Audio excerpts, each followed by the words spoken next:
As we journey through life, it's easy to get caught up in the distractions and demands of the world around us. But if we take a step back and look within, we can discover a deeper, even more profound aspect of ourselves.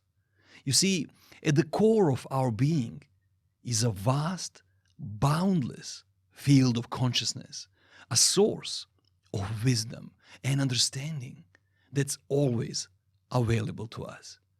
This inner wellspring of knowledge is the source of all our thoughts, emotions, and experiences.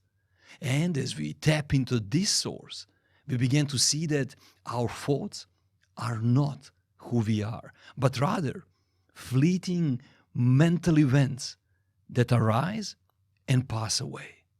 When we realize that, we can start to detach from our thoughts and see them for what they are, immanent and ever-changing. Realizing that helps you to rekindle a sense of inner peace and clarity, even in the midst of life's challenges and distractions. It helps you find meaning and purpose in our lives and connect with something far greater than ourselves.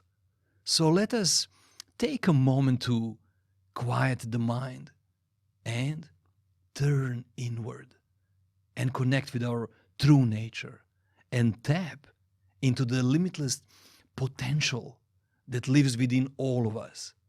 For it's only by exploring the depths of our own consciousness that we can truly awaken to the beauty and the mystery of the world around us.